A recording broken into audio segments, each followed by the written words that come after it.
안녕하세요. 욕심의 양면성을 겪고 지켜본 40대 여자입니다. 여러분, 욕심엔 좋은 욕심과 나쁜 욕심 두 가지가 있다는 말 들어보셨나요? 세상엔 선하고 긍정적인 방향을 향하는 좋은 욕심과 반대로 남에게 피해를 끼치든 말든 아랑곳하지 않고 본인의 이기심을 위해서만 움직이는 나쁜 욕심이 있다더군요. 그리고 저는 나쁜 욕심을 꾸역꾸역 부리던 사람의 넝마 같은 최후를 직접 목격한 적이 있습니다. 그건 바로 제 남편의 여동생인 신우이의 일이었죠. 제 신우이의 웃지 못할 사연을 듣고 보다 많은 분들께서 나쁜 욕심에 더 이상 사로잡히지 않길 바라는 마음으로 사연을 시작해 볼게요. 저는 어릴 적부터 욕심이 많은 사람이었습니다. 그로 인해 누군가를 시기 질투하거나 하진 않았고 제 욕심은 항상 저를 더 나은 길로 이끌어줬어요. 공부를 더 잘하고 싶은 욕심, 두 남동생을 잘 챙겨 부모님께 칭찬받고 싶은 욕심, 마음에서 우러난 베품과 배려로 지인들에게 좋은 사람이 되고 싶은 욕심이 제 안에 가득했죠. 그로 인해 저는 주변에 좋은 사람들도 많았고 좋은 대학을 나와 변리사라는 꽤 성공한 직업도 얻을 수 있었어요. 이후 지인 소개로 만난 2살 많은 남편을 만나 나이 33엔 결혼도 하게 됐습니다. 중견기업을 다니던 남편은 정신이 건강하고 올바른 사람으로 제가 평생 꿈꿔왔던 이상형이었죠. 남편과의 신혼생활은 행복했습니다. 결혼하고 몇 달 안 되어 첫 아들을 임신도 하고 결혼 전보다 훨씬 자상해진 남편과 서로 행복한 미래를 그려나갔어요. 그렇게 남편과의 관계는 전혀 문제가 없었지만 제 눈살을 찌푸리게 만드는 다른 존재가 있었죠. 그건 바로 남편의 여동생인 저와 동갑내긴 신우이였습니다. 우와, 새언니, 그 가방 못 보던 건데 새로 산 거예요? 예쁘다. 그거 제가 되게 갖고 싶던 브랜드인데. 근데 제 벌이론 쉽게 살 마음을 못 먹는 브랜드라 저한텐 그림의 떡이었거든요. 역시 돈 잘 버는 사람은 다르다니까. 새언니, 저 주말에 약속 있는데요. 이거 한 번만 빌려주시면 안 돼요? 네? 아이, 제발요. 중소기업을 다니던 신우인 비교적 벌이가 많던절 항상 부러워했습니다. 그뿐이면 괜찮은데 신우이는 항상 제 물건을 눈독 들이더군요. 가방이든 신발이든 옷이든 심지어 화장품까지 말이죠. 처음엔 저도 순수한 호의로 신우에게 몇 번 제 물건들을 빌려줬습니다. 그런데 신우인 빌려갈 땐 그렇게 알랑방귀를 끼어대더니 한 번 자기 손에 들어가면 도통 내놓을 줄 모르더군요. 아가씨, 저번에 빌려드렸던 구두요. 언제 돌려주실 수 있나요? 아, 그거요? 좀 나중에요. 저 친구들이랑 이번 주말에 파티하기로 했는데 드레스 코드에 딱 맞는 신발이 그거밖에 없어서요. 저번에도 신을 신발이 그거밖에 없다면서 차일필 안 돌려주셨잖아요. 저 결혼식에 신고 가야 하니까 돌려주세요. 내일 제가 퇴근하고 가지러 갈게요. 저는 신우에게 빌려준 지 3달이 넘은 구두를 가지러 시댁에 갔습니다. 그런데 그때 시댁엔 시부모님밖에 안 계시더군요. 어머님, 제가 아가씨한테 빌려드렸던 구두 못 보셨어요? 분명 오늘 가지러 온다고 했는데 아가씨도 안 계시고 구두도 안 보이네요. 걔가 아까 퇴근하고 집에 와서 신고 다시 나가는 것 같던데, 얘 신발 한 켤레 없다고 죽는 것도 아닌데 뭘 그렇게 유난이니? 너 그거 물욕이야. 가족이 마음에 들어하면 좋은 마음으로 그냥 선물처럼 주기도 하고 그러는 거지. 그걸 가지러 여기까지 달려왔어? 내가 보기엔 너보다 정미한테 찰떡이더라. 그거 그냥 걔 줘. 네? 안 돼요. 그거 친한 친구가 생일 선물로 준 비싼 부츠란 말이에요. 그리고 그런 식으로 아가씨가 저한테 빌려갔다가 안 돌려준 게 벌써 몇 가지인 줄 아세요? 저번에 파운데이션 한 번만 써보겠다고 빌려갔다가 바닥이 나고서야 돌려주질 않나. 제가 여기서 하룻밤 자고 갔던 새 벗어났던 원피스 몰래 입고 나가서 찢어먹고 오질 않나. 아가씨는 항상 제 물건을 자기 물건처럼 여기잖아요. 아, 넌 돈도 잘 벌면서 월에 고작 200만 원 넘게 받는 이 신우이한테 참 박하게도 군다. 처음엔 오죽 가지고 싶었으면 저럴까 싶어 그냥 없던 물건인 셈 치기도 했습니다. 인정받기도 지인에게 베풀기도 좋아했던 제 성격 때문에 말이죠. 그런데 그런 것도 한두 번이지. 이젠 제가 뭘 들고 가기만 해도 눈부터 반짝이는 신우에게 거부감이 들기 시작하더군요. 때문에 언제부턴가 저도 집요하게 물건들을 받아내려고 하게 되더라고요. 그럴 때마다 시모는 신우의 편을 들곤 했는데 아마 그런 시모에게 역정을 내주신 시아버지가 아니었다면 저는 진즉에 시댁의 발길을 끊었을지도 몰라요. 사람은 다 자기가 한 만큼 누리면서 살 자격이 있는 거야. 정미겐 어멈의 반의 반만큼도 노력하지 않고 살았으면서 어떻게 누리는 건 어멈만큼 누리려고 해? 그게 바로 당신이 말하는 무력이지. 그리고 선물은 마음에서 우러나서 줘야 선물이지. 아, 빼앗기도 주는 게 무슨 선물이야?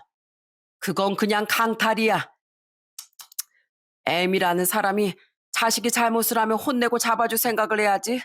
어쩜 그렇게 똑같이 철없이 굴어. 어머마, 내가 미안하다. 걔 들어오면 내가 아주 호되게 혼내서 직접 그 구두 가져다 주게 하마. 쉽게 말해서 남편은 올곧고 선한 시아버지, 시누이는 이기적인 시모를 똑 닮았습니다. 남편과 시아버지는 늘 시누이와 시모에게 화를 내고 제게 미안해하곤 했죠.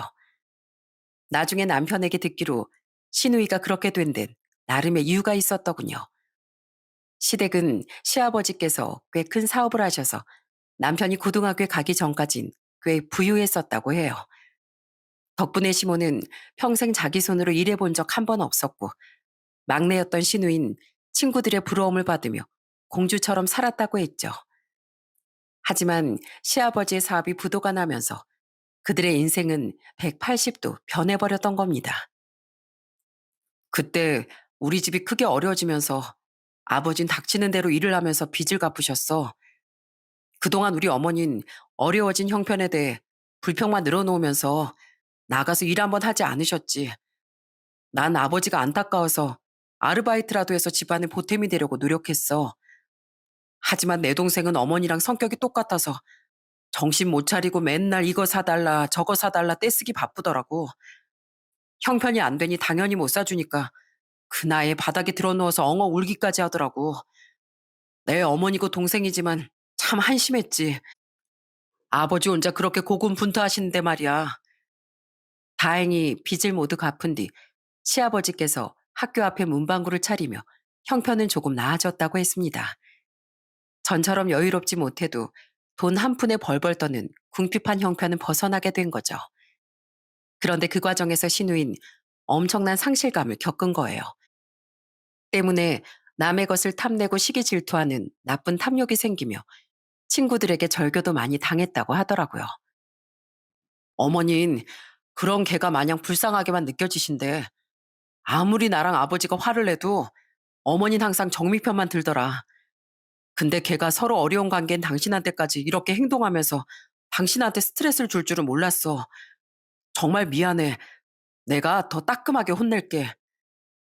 잘못은 시누이와 시모가 하고 사과는 남편과 시아버지가 하는 불편한 상황이 몇 번 반복되자 저는 불편한 상황을 만드는 한이 있더라도 시누이에겐 절대 물건을 빌려주지 않게 됐습니다. 저희 큰아들을 임신했을 땐 어차피 지금은 잘 안 입고 다니지 아니하던 시누이의 말에 옷을 자주 빌려주기도 했는데 제때나 제 모습으로 돌아온 적이 전혀 없었으니까요. 제 물건을 소중히 여기지 않고 고마운 줄도 모르는 사람에게 더 이상 그런 호의를 베풀 필요가 없었죠. 아무리 졸라도 제가 물건을 빌려주지 않자 시누이는 더욱 놀랄만한 행동을 하더군요. 왜 안 빌려주는데요? 새언닌 돈을 그렇게 벌면서 자기 혼자만 잘 먹고 잘 살면 다예요? 새언니만큼은 아니지만 우리 오빠도 돈 잘 버는데 나한테 물건 몇 개 빌려주는 게 그렇게 아까워요? 아가씨한테 제가 따로 생일 선물 같은 걸로 좋은 구두, 화장품 몇 번이나 선물하지 않았어요? 정상적인 사람은 그 정도에도 충분히 고마워하고 만족한다고요. 그런데 왜 자꾸 자기 것도 아닌 제 물건에 욕심을 내는 거예요? 원래 자매끼리도 뭐든 다 공유하고 사는 거 몰라요? 진짜 이기적이야. 엄마, 새언니한테 뭐라고 좀 해. 어쩜 저렇게 사람이 탐욕스럽고 자기밖에 몰라? 신우인 제게 통하지 않자 엉엉 울며 시모를 보챘던 겁니다. 10살 어린애도 아니고 친언니도 아닌 새언니인 저에게 이게 무슨 짓이랍니까? 자기도 눈치는 있는지 하필 시아버지와 제 남편이 집에 필요한 공구를 사러 나갔던 사이 신우이는 그 난리를 친 겁니다. 시모는 그 말도 안 되는 때를 다 받아주며 또다시 저를 나무라기 시작했죠. 예, 어머마, 쟤 저러다 뒤로 까무러치겠다. 많이 가진 네가 그냥 네 시누이 달래준다고 생각하고 그 립스틱인지 틴트인지 좀 빌려줘라. 아, 너만 양보하면 집안이 조용해지는데 꼭 그렇게 고집을 부려야겠어? 저만 양보하면이 아니라 아가씨만 철이 들면 집안이 조용해지는 거예요. 잘못을 잘못으로 달래는 게 아니라 잘못은 가르침으로 달래야 하는 거라고요. 아이고, 알았다, 알았어. 네 말이 다 맞다. 아이고, 속 시끄러워. 제가 화가 나서 따지고 들자 시모는 그 상황에 진절머리를 내며 고개를 마구 흔들었습니다. 신우인 그 옆에서 엄마, 내 편 더 들어줘야지 하고 발을 동동 구르더라고요. 그런데 그때 신우의 발에 채인 신우의 핸드백이 엎어지며 가방 안에 물건이 죄다 쏟아지더군요. 그리고 그 내용물을 본 저는 기가 차고 말았어요. 뭐야, 아가씨도 저랑 똑같은 브랜드 립스틱 있네요. 아니, 자기 것도 있으면서 왜 내 걸 달라고 했어요? 아, 그게 색이 달라요, 색이. 거짓말하지 마요. 뚜껑 열어보니까 똑같구만. 그게요? 사실 이 브랜드 립스틱이 하나에 몇만 원씩 하는 고가잖아요. 근데 세연이한테 저랑 똑같은 립스틱이 있길래 제 거 쓰긴 아까워서. 뭐예요? 아니, 그럼 아가씨 것도 있는데 자기 거 아낀다고 지금 제 걸 빌리려고 했다는 거예요? 아가씨는 아가씨 물건만 소중하고 남의 물건은 막 써도 된다고 생각해요? 세상에 이런 놀부심보가 어딨어요? 신우인 저와 똑같은 화장품이 있었는데도 불구하고 제 것을 욕심냈던 겁니다. 제 물건이 너무 갖고 싶어서가 아니라 신우이는 자기 뜻대로 되지 않자 그렇게 애처럼 울어댔던 거예요. 정말 사람이 어쩜 저렇게 철없고 좀스러울 수 있는지 정이 떨어졌죠. 그때만큼은 시모도 자기 딸 편을 들어주지 못하고 이 철없는 거사 하며 신우의 등짝을 마구 때리더군요. 잠시 뒤 집에 돌아온 시아버지와 남편 또한 신우일 경멸스러운 표정으로까지 바라봤습니다. 가족들이 모두 자신에게 뭐라고 하자 그 뒤 신우인 제게 더 이상 떼를 못 쓰고 풀 죽어서 지내더라고요. 그리고 제가 결혼한 지 3년 뒤 제가 저희 둘째 아들을 막 임신했던 시기에 신우이는 결혼을 했습니다. 그것도 자신과 아주 똑같은 남자와 말이죠. 심해부는 당시 신우이보다 1살 많은 평범한 회사원이었는데 신우이와 마찬가지로 자기 돈은 끔찍이 아끼며 남의 주머니에서 나오는 돈은 무한대로 솟는 온천수인 양 펑펑 써대는 좀생이었어요. 가족끼리 다 같이 식사를 할 때도 한 번도 자기 장인 장모에게 밥을 살 생각은 않고 받아먹기만 좋아하는 사람이었죠. 아우, 배불러. 잘 먹었습니다. 아이고, 배가 살살 아프네. 다들 먼저 나가 계세요. 전 화장실 좀 다녀올게요. 아휴, 나도 우리 채윤이 기저귀 좀 갈고 가야겠다. 여보, 같이 가. 신우이 부부는 항상 계산할 때가 되면 이 핑계 저 핑계를 대며 어디론가 사라졌습니다. 심해부는 주로 배탈이 났다고 했고 신우이는 저희 둘째 아들과 동갑내기이자 허니문 베이비였던 자신의 첫째 딸 핑계, 시간이 흐른 뒤엔 연년생인 둘째 딸 핑계를 대며 사라졌었죠. 그렇게 돈을 내기 싫어하면서도 특히 심해부는 먹을 때 얼마나 식탐을 부렸는지 모릅니다. 형님, 그 갈비 조각 제가 아까부터 먹으려고 눈여겨봤던 건데 형님은 다른 거 드세요.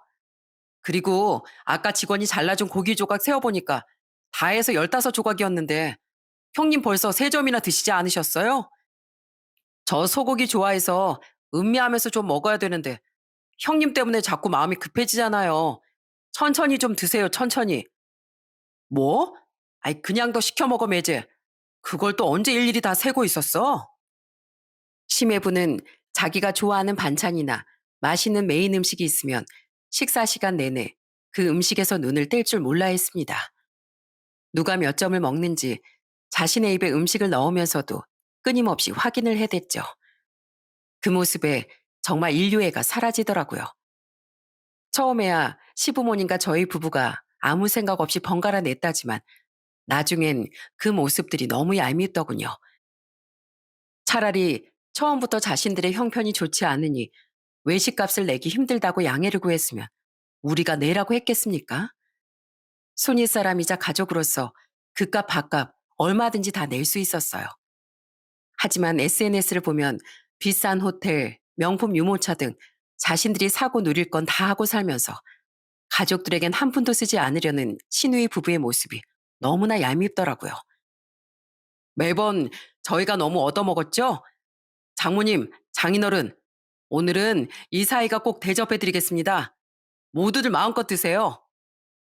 어느 날 심해부는 저렇게 말하며 의기양양하게 자신이 밥을 사겠다고 하더군요. 그리곤 인당 10만 원이 넘는 뷔페로 가족들 모두를 데려갔죠. 하지만 저와 남편은 믿지 않았습니다. 말만 그렇게 하곤 얌생이처럼 사라졌을 때가 한두 번이 아니었으니까요. 아니나 다를까 그날도 모두들 배부르다며 일어난 뒤 시누이와 심해부는 화장실로 사라져 버리더라고요. 시아버진 한숨을 쉬며 오늘은 자신이 계산한다고 말씀하셨는데 남편이 그런 시아버지를 말렸습니다. 그래, 그래도 우리가 부모인데 우리가 내면 니들 마음이 불편하지? 나랑 이 양반은 나가 있을 테니까 너희가 돈 내고 나오렴. 시아버진 끝까지 돈을 내시려고 했지만 시모는 얌체 같은 표정을 지으며 시아버지를 데리고 나갔어요. 그리고 저와 남편은 계산을 하지 않고 시누이 부부가 화장실에서 나올 때까지 진득하게 기다렸죠. 두 사람은 우리가 기다린 지 10분이 훌쩍 넘어서야 가벼운 표정으로 나오더군요. 하지만 아직 계산서를 들고 있던 우리를 보고 얼굴이 싹 굳어지지 않겠어요? 저와 남편은 아무것도 모른다는 표정으로 해맑게 말했습니다. 우리도 둘 다 탈이 나서 화장실에서 방금 나왔어요. 고모부, 여기 계산서요. 네? 분명 화장실에 형님은 안 계셨는데? 네? 배탈 나서 화장실 양변기 칸에 앉아 계셨던 거 아니에요? 저희 남편이 있었는지 없었는지 고모부가 어떻게 아세요? 아니에요. 그냥 기분이 그랬다고요. 주세요, 계산하게. 히, 뭐가 이렇게 많이 나왔어?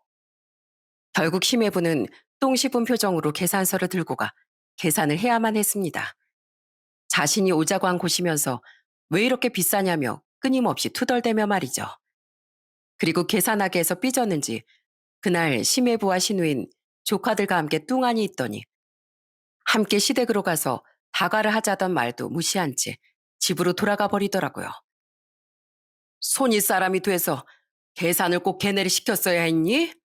정말 정도 없다. 얘네가 오죽했으면 그랬겠어. 이 애들이 돈이 없어서 그랬겠냐고. 걔들 하는 짓이 내가 봐도 그렇게 얌체 같은데 지들 하고 싶은 건 돈 펑펑 쓰고 살면서 밖에 나선 얄밉게 돈 아끼는 모습이 얼마나 치사해. 여기도 2주 전부터 이서방이 자기가 사겠다고 노래 불러서 큰맘 먹고 온 비싼 집이잖아. 그럼 당연히 자기가 내야지. 또 은근슬쩍 사라지는 게 나도 얄미워서 딱밤이라도 먹여주고 싶었구만. 두 녀석한테 다. 당신은 큰애 부부한테 돈이라도 맡겨놨어? 제발 창피하니까 그만 좀 해. 매번 이런 상황이니 저도 남편도 자연스럽게 시모에게서 마음이 멀어질 수밖에 없었어요. 하지만 시아버지만은 우리 부부 모두 너무 좋아하고 존경해 우린 시아버지를 더 챙기며 시모에겐 기본 도리만 하고 살았죠. 그렇게 쪼잔했던 심해부는 자신들의 둘째 딸이 둘이 막 지났을 무렵 다니던 회사를 그만두고 사업을 시작하더군요. 사업에 도전했다가 망하는 사람들이 부지기수라 저와 남편은 그래도 가족된 마음으로 많이 걱정했었어요. 하지만 초심자의 행운이었는지 심해부의 사업은 초반부터 술술 잘 풀렸습니다. 새언니, 저 이번에 회사 그만두고 옷가게 시작해요. 전부터 옷가게 하는 게 꿈이었는데 남편이 요즘 사업이 잘 되니까 그 돈으로 제 옷가게도 차려준대요. 완전 부럽죠? 우리 이제 사업가 부부예요. 축하해요, 아가씨. 모쪼록 아가씨 옷가게도 잘 되길 빌게요. 얼마 뒤 신우인 심해부의 도움으로 회사를 그만두고 옷가게를 차렸습니다. 평소 제게 자격지심이 있던 신우인, 그걸 가족 중 가장 먼저 제게 전화해 자랑하더라고요. 이젠 자기랑 자신의 남편이 저희 부부보다 돈도 잘 벌고 사회적으로도 더 잘 나갈 거라면서요. 그 투명한 속이 들여다 보였지만 어쨌든 저에게 피해를 주는 일도 아니니 저는 그저 좋은 마음으로 축하하고 응원해 줬어요. 그 뒤 시누이 부부는 시댁에 와서도 항상 이번엔 외제차를 샀네. 사람들이 우리를 대표랑 대표 사모라고 부르면서 떠받들어 주네 하며 자랑을 해댔죠. 하지만 불행하게도 심해부의 사업은 시작한 지 1년이 조금 지났을 때부터 크게 하락세를 타더군요. 아버님, 이번 생신에 어디 가고 싶으세요? 뭐 드시고 싶은 건 없으세요? 마음은 고맙다만 지금은 내가 어딜 가거나 맛있는 걸 먹을 마음이 안 드는구나. 아휴, 이 서방 사업이 시작한 지 얼마나 됐다고 망하네 만회하는 판이라고 하더라고. 정미 고고 옷가게도 그냥 입에 풀칠할 정도만 장사가 되는 것 같고 애비로서 걱정이 이만저만이 아니구나. 그래서 내 둘 중에 한 명은 벌이가 적더라도 안정적으로 회사에 붙어 있으라고 말했건만. 아, 애들 고모부네 사업 사정이 더 안 좋아졌대요? 너무 걱정 마세요, 아버님. 잘 되겠죠. 심해부의 사업은 빠르게 내리막길을 걷는 것 같았습니다. 매번 시댁을 찾아와 하던 자랑도 뚝 멈췄고 자존심이 상했는지 심해부는 시댁에 점점 잘 오지도 않았어요. 평소 얄미운 부부였다지만 어쨌든 남편의 동생이고 가족이니 염려하는 마음이 들었죠. 그래도 아직 빚에 허덕이는 건 아니었는지 시누인 시부모님이나 우리 부부에게 돈을 빌려달라는 말은 없더군요. 처음엔 남편과 저도 두 사람이 걱정되어 가끔 안부를 물었는데 사정이 나아질 생각을 안 하니 오히려 우리의 관심이 두 사람을 초라하게 만들 것 같아 그저 묵묵히 지켜보기로 했습니다. 그렇게 심해부의 사업이 난항을 겪던 와중 이 사연을 적게 된 아주 큰 사건이 터지고 말았어요. 심해부가 사업을 시작한 지 3년쯤 지났던 어느 날 신우인 심해부와 조카들도 없이 혼자 저희 집을 찾아왔더군요. 그것도 난생 처음 보는 엄청나게 깍듯한 모습으로 말이죠. 저 새언니 잘 지내셨어요? 아가씨 요새 못 봤는데 오랜만이네요. 잘 지냈어요? 여긴 어쩐 일이세요? 아니 여기서 이럴 게 아니라 우선 들어오세요. 여보 아가씨 왔어. 뭐? 정미가? 정미 네가 이 저녁에 여긴 어쩐 일이야? 저는 뭔가 할 말이 있는 듯 쉽사리 말을 하지 못하고 우물쭈물해하던 신우에게 차를 한 잔 내주었습니다. 신우인 많이 초조했는지 그 뜨거운 차를 금세 입에 털어넣더군요.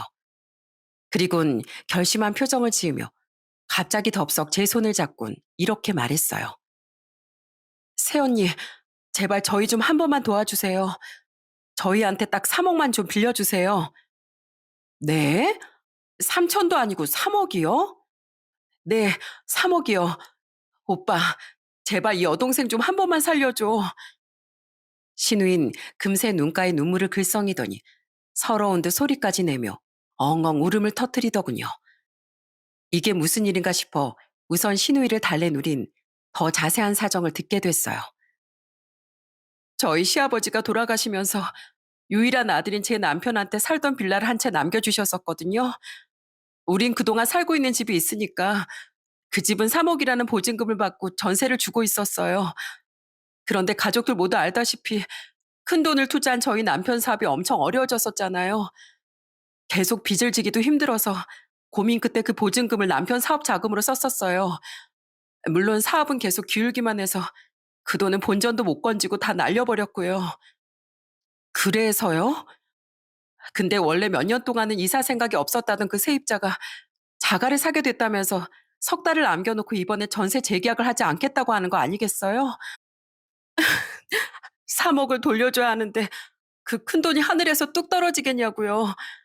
그래서 제발 나가지 말라고 사정사정하고 2달 동안 설득했는데 집도 산 마당에 자기들이 왜 그 집에 계속 살아야 하냐고 나중엔 화까지 내더라고요. 사실 그 집 살면서 우리가 고장 난 것도 제대로 안 고쳐 주고 이런저런 트집까지 잡아대서 살기 너무 힘들었다면서요. 참나. 그 정도로 트집 안 잡는 집주인이 어디 있다고. 안 그래요? 그래서 2달 동안 붙잡았는데 안 돼서 당장 다음 달에 3억을 돌려줘야 한다고요? 맞아요. 근데 우리가 이미 빚도 있는 마당에 그 큰돈을 대출받을 수도 없고 어디서 구하겠어요. 아무리 새 세입자를 구하려고 해도 요새 경기가 어려워서인지 잘 안 구해지더라고요. 집을 팔자니 요새 집값이 언제 오를지 모르니까 손해 볼까 봐 그럴 수도 없고요. 그러니까 새언니 제발 저희 좀 도와주세요. 가뜩이나 저희 남편 사업도 힘든 마당에 그 돈 때문에 행여나 소송이라도 걸리면 저희 진짜 죽어나요. 오빠 제발 우리 좀 도와줘. 신우이는 눈물 콧물을 펑펑 흘리며 우리에게 애원했습니다. 자기도 사람인데 제가 자신을 곱게 보지 않는 걸 왜 모르겠냐고도 말하더군요. 그럼에도 불구하고 오죽 방법이 없었으면 여길 왔겠냐며 지난날 자신의 철없는 행동을 사과하고 용서까지 구하더라고요. 근데 이서방 사업 때문에 사실 이 사달이 난 건데 이서방은 어디 가고 왜 너 혼자 와서 이렇게 울고불고 빌고 있어? 내가 오빠네 가서 돈 빌리겠다니까 애들 아빠가 자긴 자존심 상해서 못 가겠다고 했어. 근데 또 내가 돈 빌린다는 걸 막지는 않더라. 오빠, 난 평소에 별로 좋아하지 않았더라도 오빠 조카들은 불쌍하지 않아? 새언니, 과거에 제가 철없이 굴었던 거 전부 다 사과드릴게요. 3억 빌려주시면 새 세입자 들어오자마자 그 돈 고스란히 갚을게요. 정말이에요. 사정은 안타까웠지만 과거 물건을 빌려가기만 하면 돌려줄 줄을 모르던 신우의 행동이 생각나 선뜻 입이 떨어지지 않았어요. 게다가 우리가 돈을 잘 번다고 해도 3억은 우리에게도 엄청나게 큰 돈이었으니까요. 아파트 살 때 받은 대출금도 남아있고 애들도 어리니 결정이 참 쉽지 않았죠. 우린 우선 신우이를 돌려보낸 뒤 오랜 시간 상의를 했습니다. 그리고 결국 우린 신우이가 만에 하나 딱 잡아떼지 못하도록 차용증을 쓰고 공증까지 받은 뒤 돈을 빌려주는 것으로 결론을 냈어요. 설마 눈물로 애원하고 법적 조치까지 취해놨는데 신우이가 또 과거 같은 몰상식한 짓을 할까 싶었죠. 하지만 그건 우리 부부가 신우이의 뻔뻔함을 과소평가했던 겁니다. 여보, 아가씨한테 전화 좀 해봐. 벌써 돈을 빌려간 지 몇 달이나 지났는데 간간무소식이잖아. 저번에 아버님하고 통화하다 들었는데 아가씨네 그 빌라 새 세입자 들어온 지 2달이 넘었대. 처음 몇 달간 새로운 세입자가 들어오지 않았던 건 사실입니다. 하지만 신우인 새 세입자가 들어온 뒤에도 우리에게 돈을 갚을 생각조차 않더군요. 남편은 이놈의 기집애하고 시근덕대며 신우이에게 전화를 몇 번이나 걸었는데 신우인 곧 준다는 말만 반복할 뿐 여전히 돈을 주지 않더라고요. 답답했던 저는 직접 신우에게 전화를 걸어 말했어요. 아가씨, 제 남편한테 자꾸 돈을 갚는다 말만 하고 계속 안 갚고 계시잖아요. 새로운 세입자 들어왔다면서요. 그 돈 저희한테도 큰 돈이에요. 그러니까 약속대로 그 돈 돌려주세요. 자꾸 이러시면 우리 아가씨가 쓴 차용증 가지고 소송 걸 수밖에 없어요. 가족끼리 그렇게까지 얼굴 붉힐 일 만들지 말자고요. 소송이라니 새언니 말씀 너무 서운하게 하신다. 아유, 알았어요. 솔직하게 말씀드릴게요. 저희 남편 아직 사업 어려운 거 아시죠? 새 세입자한테 3억을 받긴 했는데요. 우린 그 돈 다시 남편 사업 자금으로 전부 썼어요. 사정이 안 좋아서 어쩔 수 없었어요. 에이, 새언니가 이해 좀 해주세요. 뭐라고요? 아, 이럴 거면 처음부터 차용증 왜 쓰고 갚는다는 말을 왜 했어요? 지키지 못할 말을 하지 말았어야죠. 아니, 우리도 갚으려고 했죠. 근데 당장 돈은 급하고 눈앞에 돈은 있고 그걸 안 쓸 이유가 뭐가 있어요. 막말로 그 돈 당장 없다고 새언니네 굶어 죽는 것도 아니잖아요. 가족끼리 사정 좀 봐주고 살자고요. 그리고 설마 우리 오빠 동생한테 빌려주는 돈인데 새언니 정말 받으려고 했어요? 아우, 정 없어라. 그냥 신우 용돈 좀 줬다고 생각하면 안 돼요? 무섭게 소송 얘기 좀 하지 말고요. 그런데 신우이는 제가 소송 얘기까지 들먹이자 그제야 돈이 없다고 배째라식으로 나온 겁니다. 그때야 알겠더라고요. 법이고 뭐고 뻔뻔하며 하늘을 찔렀던 신우인, 처음부터 돈을 갚을 생각이 없었다는 것을요.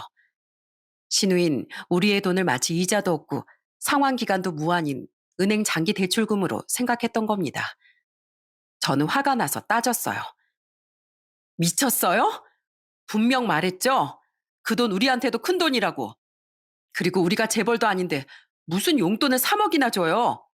아가씨처럼 놀부심 뿌인 사람한텐 3천만 원. 아니 3천 원도 아까워요. 진짜 법정에서 우리 마주치기 싫으면 그 돈 갚아요? 아니면 우리 그 빌라랑 아가씨네 사는 집 차 앞에서라도 그 돈 소송 걸어서 꼭 받아낼 거예요. 저는 시근덕대며 전화를 끊었습니다. 그런데 집에 가서 남편에게 그 이야기를 해주기도 전에 얼마 지나지 않아 시모에게서 전화가 걸려오더군요. 그때 시모가 하는 말은 가뜩이나 화가 난 절 더욱 열받게 하기에 충분했죠. 이해. 좀 전에 우리 정미한테 전화 받았다. 너 정말 해도 해도 너무한 거 아니냐? 너희랑 정미가 우리한테 얘기를 안 해서 몰랐는데 정미가 너네한테 3억 빌렸었다며. 근데 아무리 애들이 갚겠다는 약속을 못 지켰어도 그렇지. 애들 사정 알면서 소송까지 건다고 겁박해야 있니? 가족끼리 어려울 때 서로 돕고 사는 거지. 무슨 빌려준 돈을 돌려받아? 너희 그렇게 야박하게 굴다가 나중에 이 서방이 사업 대박 터뜨리면 그땐 아쉬워서 어떻게 할래? 나중에 사정 나아지면 어련히 알아서 은혜 갚겠지. 너흰 잘 사니까 그냥 처음부터 없던 돈이다 생각하고 그냥 이해해. 이 일로 집안 시끄럽게 만들면 나 정말 화낸다. 내세요, 화. 앞으로 저도 낼 테니까. 그래도 가족이라고. 저 정말 아가씨도 아가씨 편드는 어머님도 많이 참았었는데요.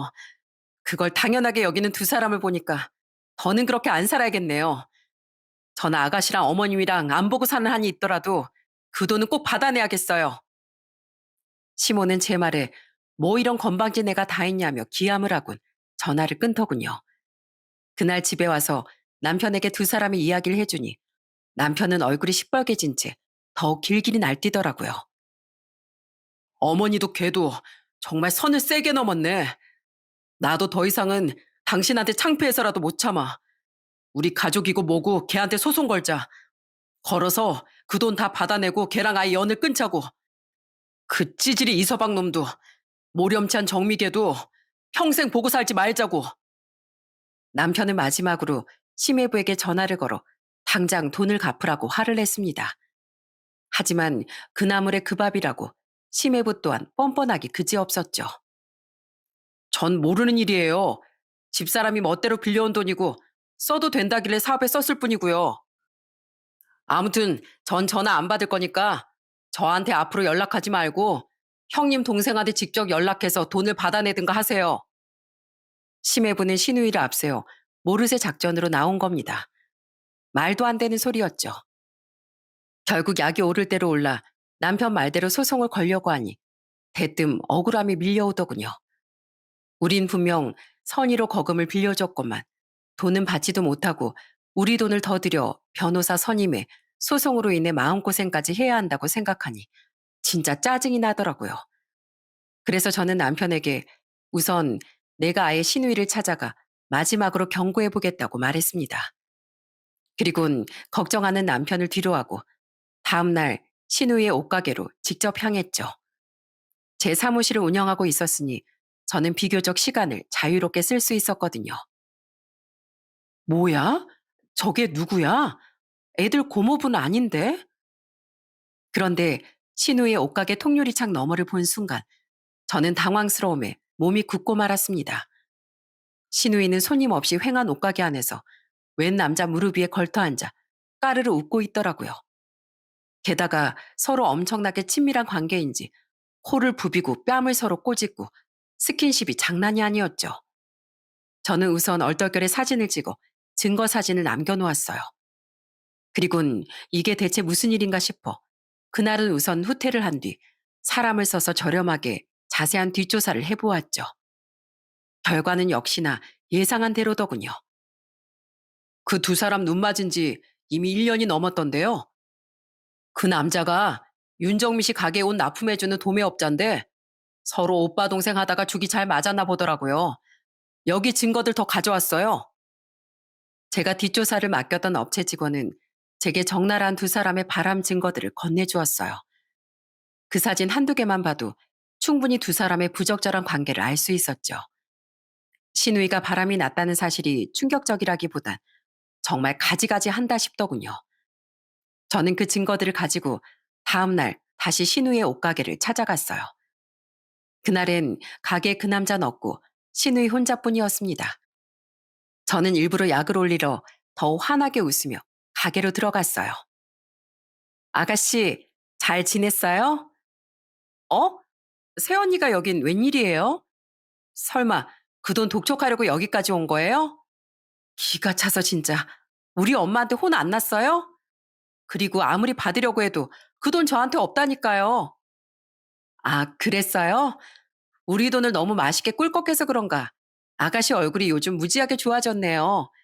우리 돈 떼어먹으려고 들더니 고모부 사업이 그렇게 어렵다더니 먹고 살기 편해졌나 봐요. 아니면 요새 아가씨 마음이 꽃밭에 가 있어서 그런가? 갑자기 무슨 소리예요 와서. 내 얼굴이 좋아지든 말든 왜 남의 일터로 와서 비아냥대냐고요. 짜증나게. 아휴, 알았어요. 돈 갚을게요. 그럼 됐죠? 진짜요? 그거 진심이에요? 저는 신우의 의외의 말에 깜짝 놀라 되물었습니다. 하지만 신우인 비열한 미소를 지으며 제게 이렇게 말했죠. 네, 한 200년쯤 있다가 제가 나중에 죽을 때 제 자손들한테 유언장 남겨놓을게요. 200년 뒤에 꼭 찾아가서 두 사람 무덤 앞에 그 돈 들고 찾아가라고요. 그럼 됐죠? 너무 재밌다, 아가씨. 센스 만점. 그럼 이제 제 유머 한번 들어보실래요? 아가씨가 당장 돈을 안 갚으면 난 이 사진들 들고 당장 아가씨 남편 찾아갈 생각인데 아가씨 사진빨 잘 봤더라고요. 완전 잘 나왔어요. 저는 기가 차서 웃으며 약 올리듯 신우에게 바람 증거 사진들을 툭 던져주었어요. 처음엔 그게 뭔지도 모르고 코웃음을 치던 신우이는 사진들을 보자마자 얼굴이 새파랗게 질리기 시작하더군요. 어쩌실래요? 이거 가지고 내가 바로 아가씨 남편한테 갈까요? 아니면 내 휴대폰에 사진 파일로도 다 저장돼 있는데 문자 전송 버튼을 바로 눌러버릴까요? 새언니, 잠깐만요. 우선 진정해요. 예? 신우이는 진심으로 겁을 먹었는지 눈알이 1초에 100번씩은 흔들리는 것 같았습니다. 신우이는 몇 번이나 자신의 모습이 찍힌 사진들을 훑더니 대뜸 제 손을 붙잡더군요. 마치 몇 달 전 우리 부부에게 돈을 빌리던 그날처럼 말이죠. 우리 새언니 기분 많이 상하셨구나. 생각해보니까 돈 나올 구멍이 있는 것 같아요. 남편이 3억을 사업자금으로 쓰려다가 아직 안 쓰고 어디 다른 통장에 뒀다는 말을 어제쯤 들은 것 같은데. 아휴, 이렇게 제가 정신이 없다니까요. 안 그래도 그 말 듣고 새언니랑 오빠 돈부터 갚으려고 했어요. 진짜예요. 그러니까 그 사진들 좀 다 찍고 지워주세요. 네? 물론 그 사람이랑 저랑은 그냥 친한 오빠 동생 관계이긴 한데요. 저희 남편이 보고 혹시라도 오해하면 곤란하잖아요. 안 그래요? 내가 아가씨가 돈 갚는다는 말을 어떻게 믿어요? 난 이제 아가씨 말 토시 하나도 안 믿을 거예요. 게다가 그냥 오빠 동생은 무슨 거기 증거 사진들이 그렇게 적나라하게 찍혀 있는데 되도 않은 거짓말 그만 좀 하시죠. 알았어요. 인정할게요. 제발요, 새언니. 저희 남편 화나면 물건도 막 집어던지고 손찌검도 하려는 무서운 사람이에요. 저희 남편 알면 저 이 옷가게에서도 당장 쫓겨나고 진짜 죽어요. 그렇게 무서우면 애초에 가족을 두고 한눈을 팔지 말았어야죠. 게다가 진즉 아가씨가 우리한테 정직하게 돈을 돌려줬으면 내가 아가씨 이런 모습을 목격할 일도 없었지 않겠어요? 그러니까 왜 남의 돈, 남의 거 귀한 줄 모르고 욕심 부리다가 이런 화를 불러요? 아가씨, 원래 그 3억 아가씨 남편 사업자금으로 안 쓰고 가지고 있었죠? 근데 아가씨도 아가씨 남편도 손에 들어온 돈 다시 돌려주기 싫어서 피한 거잖아요. 인생 진짜 그렇게 살지 말아요. 네, 네. 그렇게 안 살게요, 새언니. 어떻게 돈 돌려드리면 그 사진들 버리고 지워주실래요? 아가씨 하는 거 보고요. 우선 우리 돈부터 갚아요. 난 똑똑히 말했어요. 기간 오래 안 줄 거예요. 돈 보내고 연락해요. 신우이는 비굴한 모습으로 나가는 제 뒤통수에 대고 딴 말하기 없기에요, 새언니? 근데 혹시 수수료는 떼고 보내도 돼요? 하고 소리치더라고요. 저는 가게를 나서기 전 100원이라도 비면 알아서 하라고 소리쳤죠. 우습게도 그렇게 돈 없다고 발뺌하던 신우인 고작 2주도 되지 않아 3억을 고스란히 제 계좌로 입금하더군요. 남편은 놀란 표정으로 제게 어떻게 이 돈을 받아냈냐고 물었습니다. 저는 그런 남편에게 그동안의 일을 전부 말해줬어요. 그러자 남편은 세상에서 가장 한심한 듯한 표정을 지으며 저와 마찬가지로 이렇게 말하더라고요. 진짜 가지가지 한다. 자기 아내 뒤에 숨어서 돈 빌리게 하고 갚을 생각도 않는 놈이나 가족 등쳐먹는 거로도 모자라 바람까지 피우고 다니는 애나. 아, 내가 정말 당신 보기가 너무 부끄럽다. 솔직히 마음 같아선 저는 이기적으로 우리 돈을 떼어 먹으려고 한 시누이처럼 심해부 또한 더 비겁하면 했지 시누이보다 나을 게 없는 인간이라고 생각했습니다. 때문에 시누이가 바람을 피우든 말든 그 둘 사이 일에 간섭하고 싶지 않았어요. 하지만 아무 죄 없는 조카들이 마음에 걸려 저는 결국 시누이에게 충고를 하러 갔죠. 새언니, 제 돈 잘 받으셨죠? 제 남편이 끝까지 내놓기 싫어하는 거 제가 어르고 달래서 받느라 좀 오래 걸렸어요. 그러니까 그 증거 사진들 빨리 제가 보는 앞에서 찢어버리고 사진 파일도 다 삭제해 주세요. 네? 내가 생각해 본다고 했지. 그러마 약속하진 않았잖아요. 전 그것들 조금 더 가지고 있어야겠어요. 네? 그런 법이 어디 있어요? 아가씨, 난 아가씨는 아가씨 남편 하나도 안 불쌍한데요. 아가씨 딸들만은 너무 불쌍해요. 그래서 마지막으로 좋게 충고할게요. 꼬리가 길면 밟히는 법이니까 애들을 위해서도 그 남자 얼른 정리해요. 그냥 정리를 하든 남편한테 솔직히 말하고 싹싹 빌든 더 이상 부끄러운 부모가 되지 말라고요. 아가씨 딸들을 위해서라도 아가씨가 그 남자 정리 안 하면 저 결국 이 일 터뜨릴 수밖에 없어요. 아시겠죠? 진짜 끝까지 새언니 정말 너무해요. 그래서 안 하겠다고요? 아, 아니에요. 정리할게요. 한다고요. 그러니까 그땐 진짜 딴 말하기 없기에요. 네. 다 정리되는 모습만 보면 저 더 이상 아가씨네랑 교류하고 살 생각도 없어요. 그만큼 아가씨한테는 없는 정도 다 떨어졌거든요. 신우이는 제 말에 벌개진 눈으로 눈물만 뚝뚝 흘렸습니다. 저와 남편은 그렇게 그 일을 마무리 지으려고 했어요.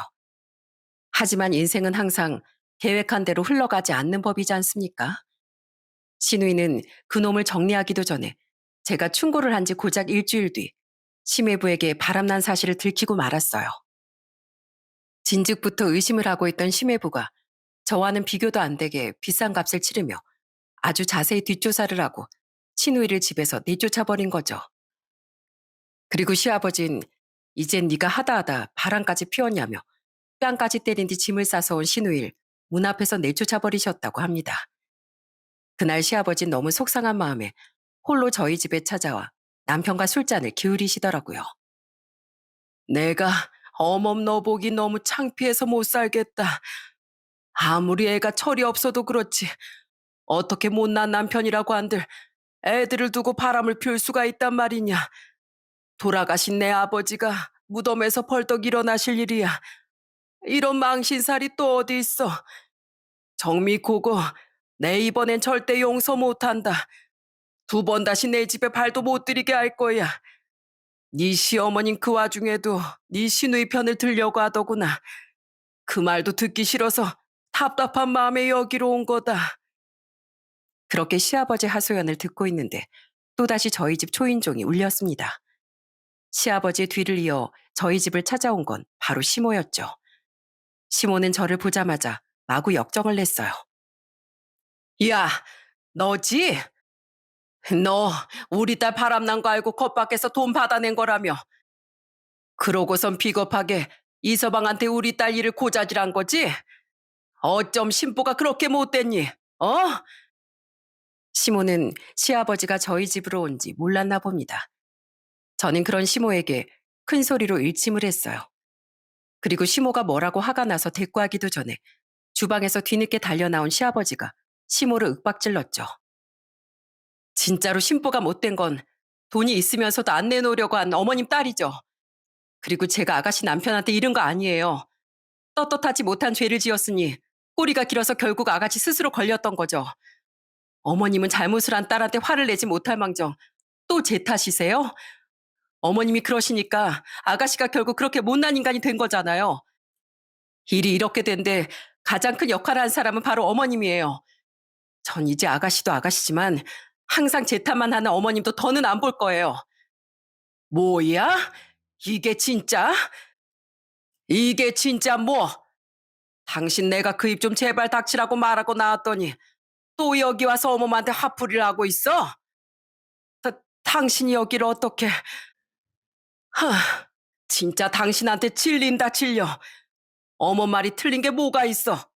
이게 다 당신이 애를 오냐오냐 다 받아주니까 결국엔 할지 못할지 구분도 못하고 걔가 그런 인간 말종이 된 거잖아. 당신 또 한 번 걔 편들면 당신도 걔랑 똑같은 처지 되게 해줄 거야. 당신 내가 이혼녀 만들 거라고. 알아들었으면 여기서 냉큼 나가. 맞아요 어머니.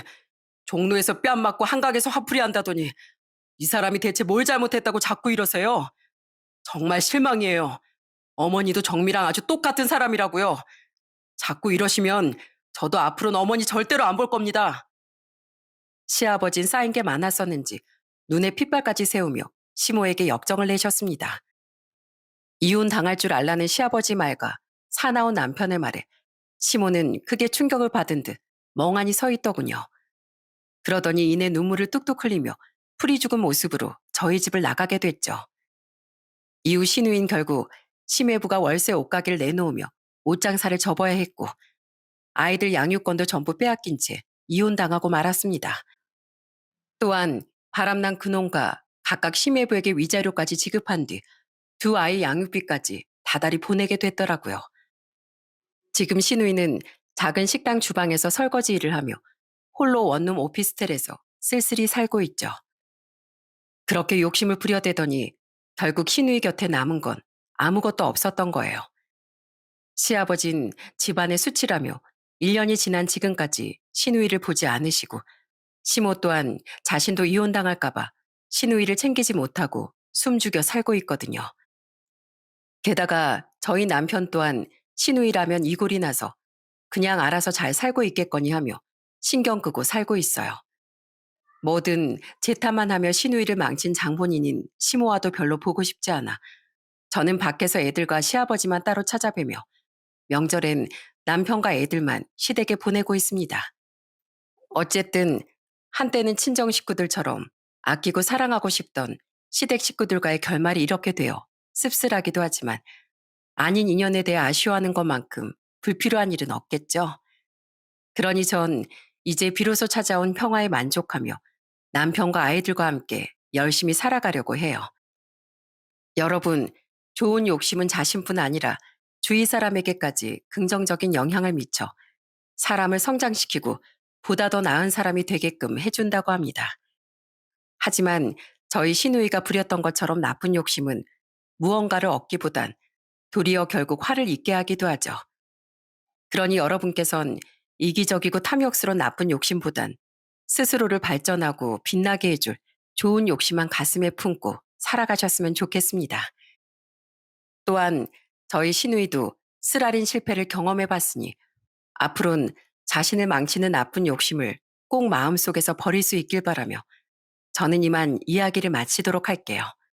감사합니다.